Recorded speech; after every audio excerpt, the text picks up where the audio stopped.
Assalamualaikum. This is Mudassir, biology lecturer, and recently I joined Progressive Academy Abbottabad as a MD-CAT.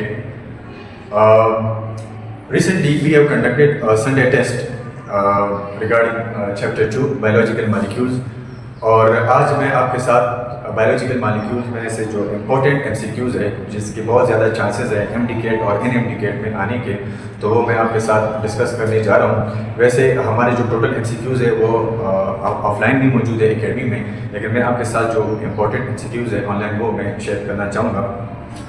So selected MCQs है, तो चलिए start करते हैं। MCQ number 1, next to water, which group of compounds is the most abundant organic biomolecule inside a typical mammalian cell?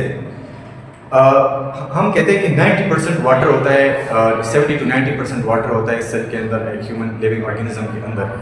तो उसमें पानी के बाद कौन सा मॉलिक्यूल है जो मोस्टली एबंडेंट है सेल में? So the options are carbohydrates, lipids, proteins and RNA. So the correct option is protein. Protein is the most abundant next to water molecule. So the correct option is protein. The next important MCQ, backbone or skeleton of large organic macromolecule is primarily composed of. जो हमारे पास macromolecules होते हैं वो आपस में कौन से bond के साथ जुड़े होते हैं? So the options are carbon oxygen chain, carbon carbon covalent bond, peptide link, backbones or hydrogen bond network. So the correct option is carbon carbon covalent bond. Carbon carbon covalent bond. CC covalent bond.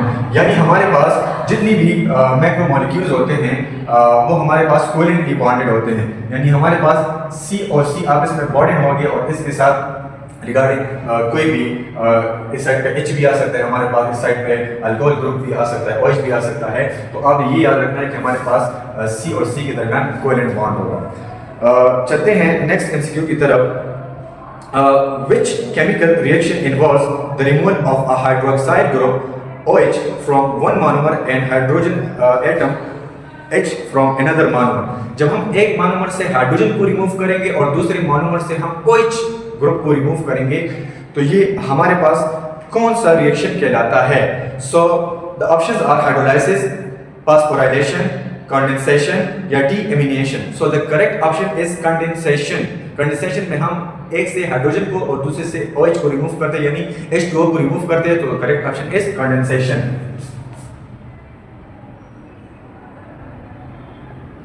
Condensation किस तरह? For example हमारे पास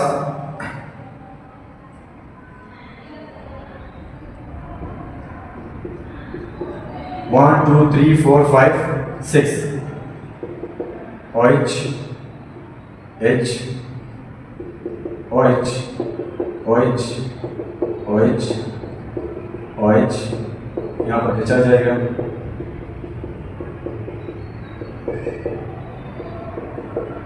सो ये हमारे पास एक monomer है, अगर इसके साथ हम दूसरा मोनोमर को अटैच करेंगे, फॉर एग्जांपल यहाँ हमारे पास आ जाएगा H OH H H H and H, फिर इसी तरह C C C C and C।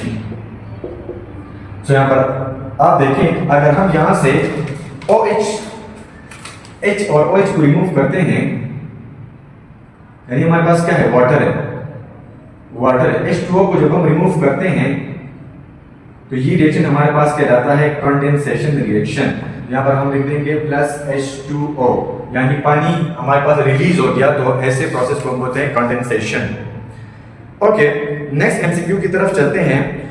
When two monosaccharides are linked together during a condensation reaction, the resulting covalent bond is termed as. The options are peptide bond, phosphodiester bond, glycosidic bond या ester linkage। जब हमारे पास to monosaccharides attach होते हैं, for example to monosaccharides यहाँ पर मरद हमारे पास हम ले लेते हैं, एक हम ले लेते हैं ग्लूकोज, हम लेते हैं फ्रक्टोज। सो ग्लूकोज और फ्रक्टोज जब आप इसमें मिलते हैं तो उससे क्या बनेगा? एक डाइसैकेराइड बनेगा, इससे बन जाएगा सक्रोज। तो इसके दरमियान, इस ग्लूकोज और इस फ्रक्टोज के दरमियान जो हमारे पास बॉन्ड बनता है उसको हम बोलते हैं glycosidic bond. Glycosidic bond. So the correct option is glycosidic bond. MCQ number 5 की तरफ चलते हैं। Lactose is a disaccharide. Yes, lactose किस तरह बनता है हमारे पास? ग्लूकोज प्लस गैलेक्टोज से। ग्लूकोज प्लस गैलेक्टोज से मिलकर हमारे पास क्या बनता है? Lactose, and this is found in milk. MCQ की तरफ चलते हैं। Lactose is a disaccharide commonly found in milk. Upon chemical on enzymatic hydrolysis it yields option A 2 units of glucose, 1 unit of glucose and 1 unit of fructose. Option C 1 unit of glucose and 1 unit of galactose. So yes, the correct option is 1 unit of glucose and 1 unit of galactose मिलके क्या बनाते हैं? lactose. So the correct option is 1 unit of glucose and 1 unit of galactose. MCQ number 7 की तरफ चलते हैं। How many different types of standard amino acids are naturally involved in the synthesizing the vast array of protein found in living organism? जैसा कि आपको पता है कि हम कहते हैं कि जो प्रोटीन्स होता है वो हमारे पास कितने अमीनो एसिड से मिलकर बनता है? So there are 20 amino acid. 20 amino acid मिलकर हमारे पास क्या बनाते हैं? एक प्रोटीन बनाते हैं। सो हमारे पास 20 अमीनो एसिड्स आ गए और ये मिलकर क्या बनाएंगे? ये एक प्रोटीन बनाएंगे। सो द ऑप्शंस आर 10, 20, 40 या 170। सो the correct option is 20। MCQ number 6 में आएगा 20। Water is a polar molecule. Yes, what is a polar molecule? क्योंकि वाटर में हमारे पास क्या होगा? वाटर में ये हमारे पास आ गया H, इस पे पार्शियल पॉजिटिव होगा, प्लस OH, इस पे हमारे पास क्या होगा? पार्शियल नेगेटिव हमारे पास इस पे आएगा। तो this is a polar molecule because the oxygen atom exerts a strong pull on shared electrons making it। इस पे पार्शियल पॉजिटिव इस हाइड्रोजन पे एंड पार्शियल नेगेटिव इस पे हमारे पास आ जाएगा। सो ऑप्शन सुनिए, electropositive, option B electronegative, option C non polar या option D hydrophobic. So the correct option is electronegative. Electronegative की तरफ शेड पे इलेक्ट्रॉन जो है ना वो अट्रैक्ट होते हैं। ठीक है, यानी जो एटम इलेक्ट्रॉन को एक्सेप्ट करता है उसके ऊपर नेगेटिव चार्ज आएगा और जो डोनेट करता है उसके ऊपर पॉजिटिव चार्ज आएगा। सो हमारे इलेक्ट्रोनेगेटिव।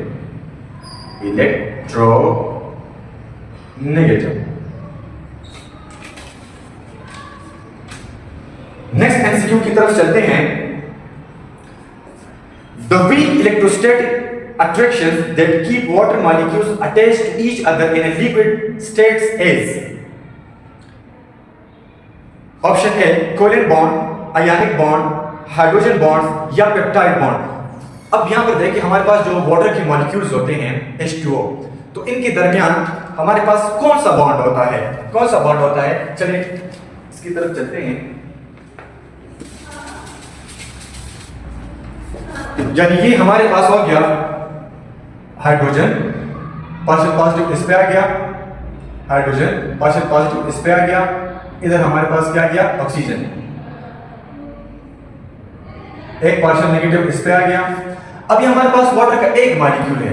अगर मैं इसके साथ वाटर का दूसरा मॉलिक्यूल ड्रा करूंगा, यानी फॉर एग्जांपल इधर मेरे पास आ गया हाइड्रोजन, हाइड्रोजन एंड ऑक्सीजन, तो इस ऑक्सीजन और इस ऑक्सीजन के दरमियान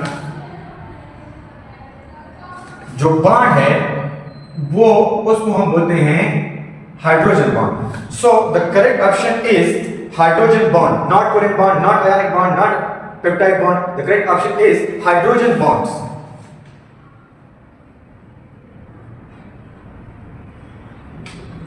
hydrogen bonds. Okay, next MCQ की तरफ चलते हैं। Which chemical property allows water to dissolve an extensive variety of polar and ionic substances?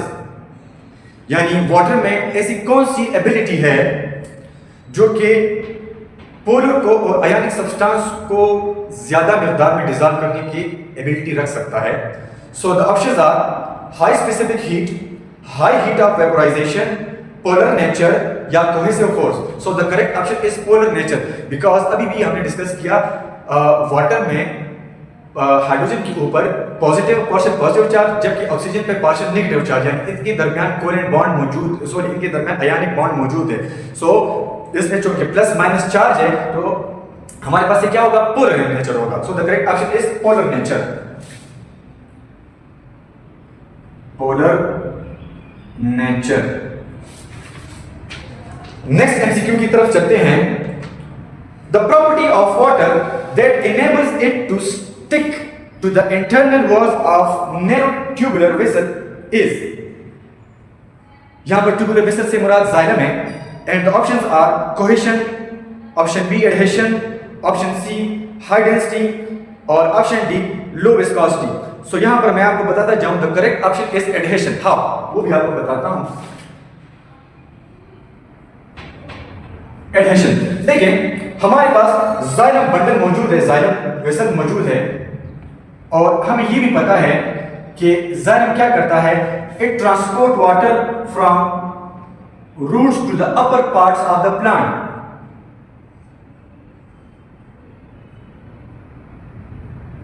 यानी इस लीफ को वाटर चाहिए for the process of photosynthesis, यानी फोटोसिंथेसिस का अमल करेगा।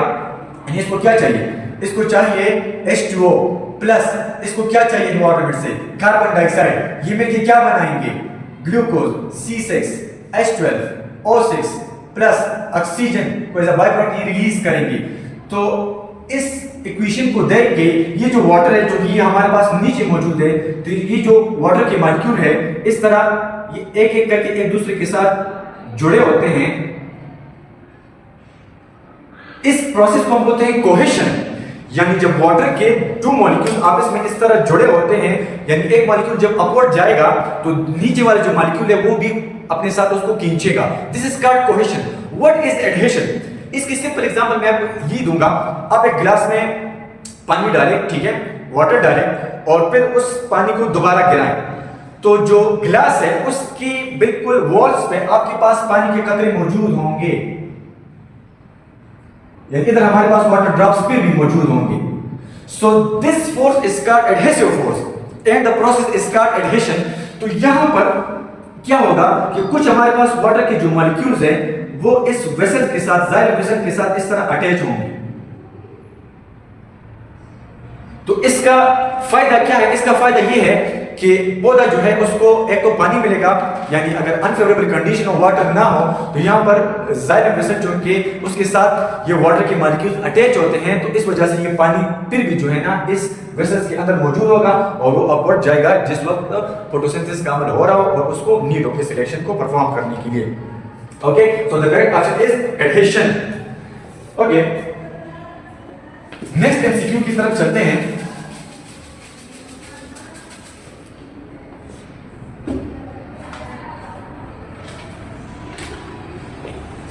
The amount of heat energy required to raise the temperature of 1 gram of water by 1 degree C is its, यानी हमारे पास 1 ग्राम वाटर है तो उसके लिए हमें हीट कितना चाहिए, 1 degree C. 1 degree C heat चाहिए। इसको हम क्या कहते हैं? So the correct option are heat of vaporisation, heat of fusion, specific heat या latent heat. So the correct option is specific heat. इसकी एग्जांपल भी मैं आपको देता हूं। स्पेसिफिक हीट,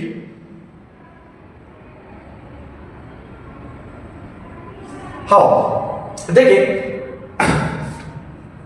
ये मेंटेन करता है। आपने लोगों ने चैप्टर नंबर 2 सेकेंड ईयर में पढ़ा होगा होम्योस्टेसिस, और होम्योस्टेसिस में आपने एक टर्म पढ़ा होगा थर्मोरेगुलेशन। सो थर्मोरेगुलेशन में क्या होता है कि हमारी जो बॉडी का इंटरनल टेम्परेचर है वो हमने बाहर के टेम्परेचर के साथ मेंटेन करना है। फॉर एग्जांपल बाहर गर्मी ज्यादा है या बाहर सर्दी ज्यादा है, फिर भी हमारी बॉडी का टेम्परेचर कितना होगा, 37 डिग्री सी होगा। 37 डिग्री सी ये ऑप्टिमम टेम्परेचर है ह्यूमन बॉडी के लिए। तो यहाँ पर हमारी बॉडी में आपको पता है कि मेटाबॉलिज्म का रिएक्शन जब होता है तो उसमें बहुत ज्यादा हीट भी रिलीज होता है, एनर्जी, यानी इन द फॉर्म ऑफ जब एटीपी रिलीज होती है energy, in the form of ATP, तो वहां पर हमारे पास क्या होगा, एटीपी जब रिलीज होगा तो एनर्जी है ना हमारे पास, तो यहाँ पर हमारे पास क्या रिलीज होगा, हीट रिलीज होगा, क्योंकि ये कौन सा प्रोसेस है, एक्सोथर्मिक रिएक्शन है, और एक्सोथर्मिक में क्या होता है, हीट रिलीज होता है, इवॉल्व होता है। सो यहाँ पर हमारे पास करेक्ट ऑप्शन क्या होगा, स्पेसिफिक हीट, यानी यहाँ पर जब हमारे बॉडी से हीट निकलेगा यानी वाटर की फॉर्म में, स्वेट की फॉर्म में, तो ये अपने साथ जो है ना हीट को भी निकालेगा, तो उसको मेंटेन करेगा। तो यहाँ पर आप इस एमसीक्यू को उसके साथ भी जोड़ सकते हैं। Okay, so the correct option is specific heat. Next MCQ की तरफ चलते हैं, which macromolecule accounts for 6% of the total weight of the typical bacterial cell, and the correct options the options are DNA, proteins, RNA या lipids। तो हमारे पास कौन सा macromolecule जो बैक्टीरियल सेल में जो है ना 6% पाया जाता है, so the correct option is RNA, ribosomal nucleic acid, RNA। Next MCQ की तरफ चलते हैं, honey contains large readily accessible quantities of which two monosaccharides। Honey कौन से 2 मोनोसैकेराइड से मिलके बना होता है, हनी मिलके हमारे पास बना होता है किस मैक्रोमोलेक्यूल, कौन से मोनोसैकेराइड से,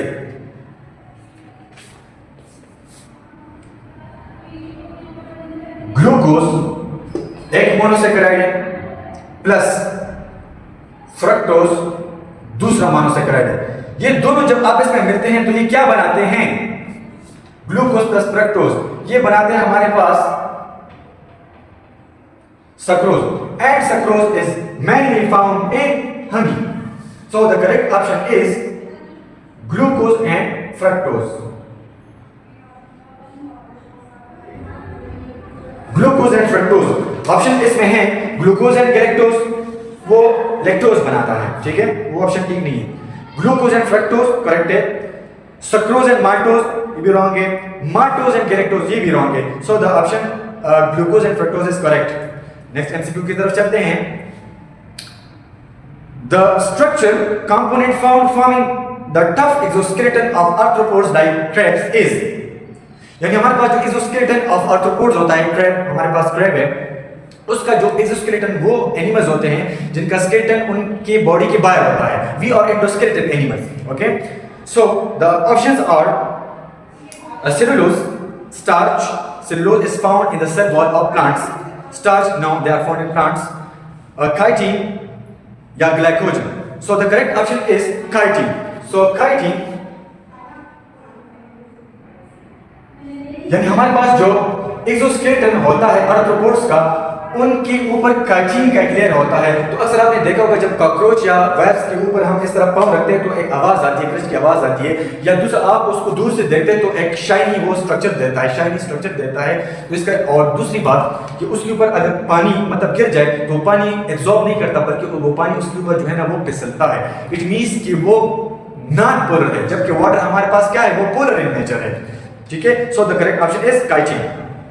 नेक्स्ट एमसीक्यू की तरफ चलते हैं, which biological element are found in all protein molecules, कौन सा हमारे पास बायोलॉजिकल एलिमेंट है जो कि तमाम प्रोटीन में पाया जाता है। वैसे हमने कार्बोहाइड्रेट्स में पढ़ा था कि उसमें कार्बन, हाइड्रोजन और ऑक्सीजन बॉन्ड होगा, लेकिन यहाँ पर हमारे पास प्रोटीन में क्या होगा, कार्बन भी होगा, हाइड्रोजन भी होगा, ऑक्सीजन भी होगा और नाइट्रोजन भी होगा, ठीक है।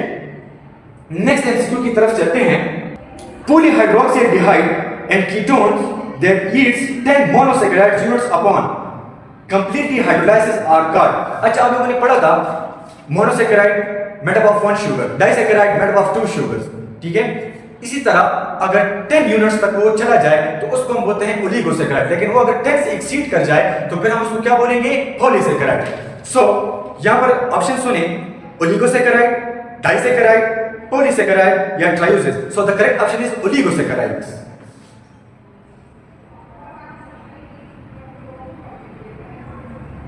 Oligosaccharides is the correct option. Okay, next MCQ की तरफ चलते हैं, Why can certain insect walk across the surface of a pond without sinking? एक तालाब है और इसके किनारे मतलब चींटियां जा रही हैं, तो वो उसमें गिरती क्यों नहीं है? ऑप्शन सुने, इंटरेस्टिंग एमसीक्यू है। एंड ये वाला एमसीक्यूज पिछले साल नम्स के एमसीक्यू में भी ये आया था, सो इंपॉर्टेंट एमसीक्यू है। Option A, the low density of water at 4 degree C pushes them up. Option B, the cohesive force between the water molecules create a high surface tension. Option C, the high heat of vaporization creates an upward steam cushion.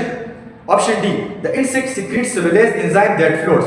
So the correct option is the cohesive force between water molecules creates a high surface tension. अभी मैंने आपको बताया cohesive force क्या कहलाता है। यानी हमारे पास यहाँ पर वाटर की मॉलिक्यूल्स है, इसके साथ ही दूसरा मॉलिक्यूल है, तीसरा मॉलिक्यूल, तो ये एक स्ट्रॉन्ग कोहेसिव फोर्स को मतलब पैदा करते हैं। यानी हमारे पास ये 2 वाटर की मॉलिक्यूल्स हैं, तो इनके दरमियान जो फोर्स पाया जाता है उसको हम बोलते हैं कोहेसिव फोर्स। तो उस कोहेसिव फोर्स की वजह से वो इंसेक्ट जो है ना वो उस पानी में नहीं गिरता, बल्कि उस किनारे के साथ जो है ना वो चिपका रहता है। So the cohesive force correct option है, cohesive force. Okay, next MCQ की तरफ चलते हैं। Which part of phospholipid molecule behave as hydrophobic? Phospholipid आप लोगों ने पढ़ा था, phospholipids में क्या होगा? phospholipids में हमारे पास ये इसका हेड होगा और ये हमारे पास इसके टेल होंगे। तो हमने चैप्टर नंबर 1 बायोलॉजी में पढ़ा था फर्स्ट ईयर में कि हेड इसका क्या होगा, वो हाइड्रोफिलिक इन नेचर होगा, वाटर लविंग होगा, जबकि इसका टेल क्या होगा, हाइड्रोफोबिक होगा। ठीक है, ये वाटर एब्जॉर्बिंग है जबकि ये वाटर रिपेलिंग है। So the correct option is fatty acid tales.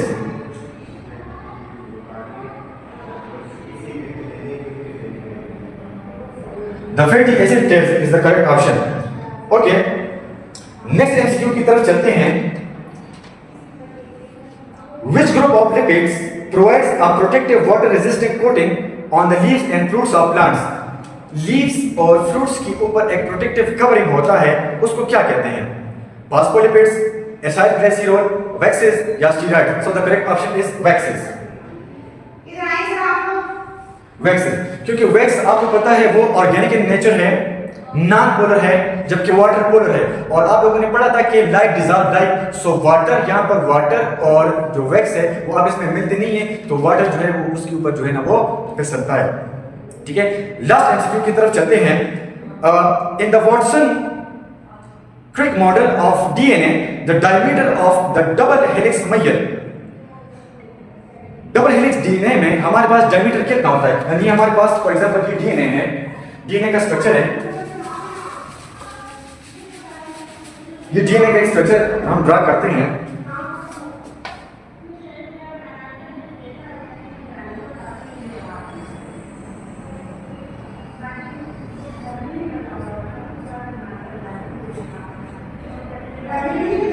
यानी हमारे पास इस पॉइंट से लेके इस पॉइंट तक जो डायमीटर है, यहां से लेके यहां तक का जो डायमीटर है वो कितना है? So the correct option options are 2 nanometer, 3.4 nanometer, 0.34 nanometer और 20 नैनोमीटर।